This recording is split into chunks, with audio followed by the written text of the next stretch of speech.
Sziasztok gyerekek! A TikTokon az egyik videómhoz betett valaki egy linket kommentként, és úgy voltam vele, hogy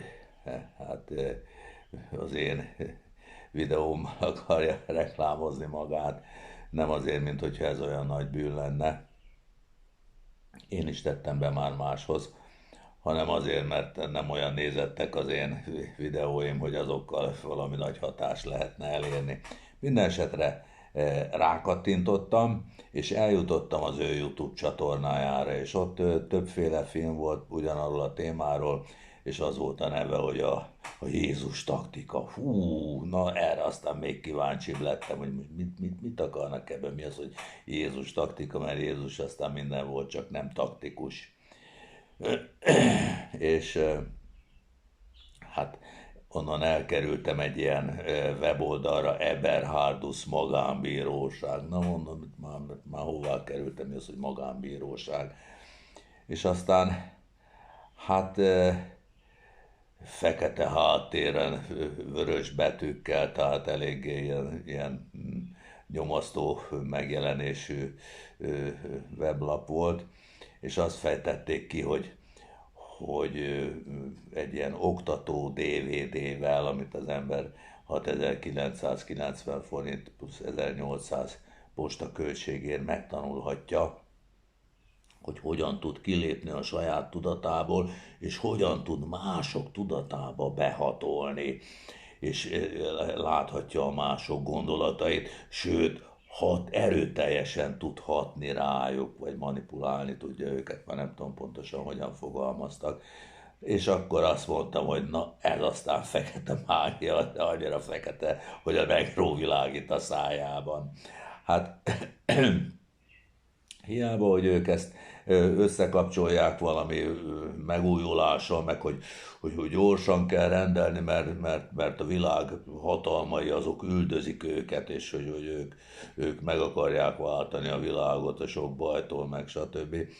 A, az ennek az egésznek a rákfenéje, hogy a lehető legnagyobb kincsünket akarja elvenni, amit a Jóistentől kaptunk, a szabadságunkat. A Jóistennek egy 1000 másodpercbe kerülne beleavatkozni az összes teremtménynek a tudatába, hogy itt mindenki hallelujázon és könnyes szemmel ölelgesse egymást, de akkor gépekké redukálna és alázna le minket. Pedig a Jóisten a saját képére és hasonlatosságára teremtett. Nem azért, hogy mi megkaptuk ugyanazt a szabadságot, amivel ő rendelkezik. Ezt elveszíthetjük, de ez nekünk jár, mi ezt megkaptuk, és mi rendelkezünk vele. És ha ezt akarja valakinek a Jóisten, akkor megadja, de ha nem, akkor pedig nem jó így kísérletezni vele. Nem szerencsés szerintem.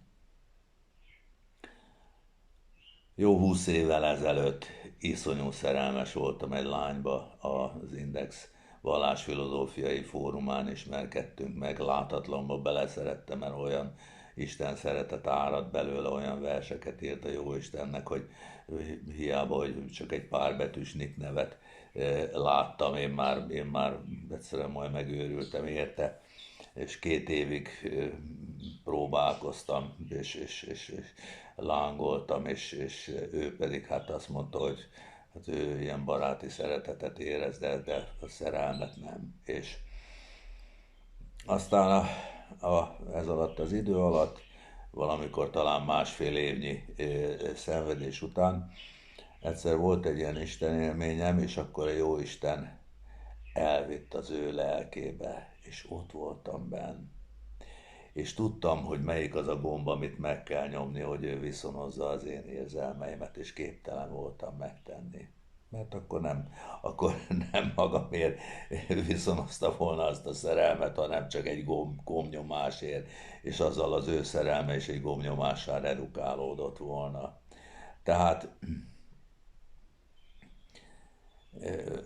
kerüljük el, széles évben vagy nagy évben kerüljük el az ilyen lehetőségeket, még akkor is, hogyha csábítóak, akár szerelmi oldás és kötés, akár ilyen egyéb technikák, amikkel másokra hatunk.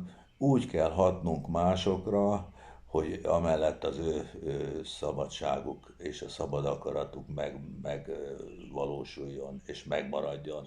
Azzal is hathatok másokra, hogyha én olyan boldogságot árasztok magamból, hogy az emberek kérdezik, hogy na hát, hogy lehet, hogy te így viseled a sorscsapásokat, és akkor elmondja az ember neki, hogy azért, mert hiszek egy magasabb intelligenciában, a Jóistenben, akinek én egy része vagyok, és aki az én javamat akarja. És akkor más is kedvet kaphat az Isten hithez.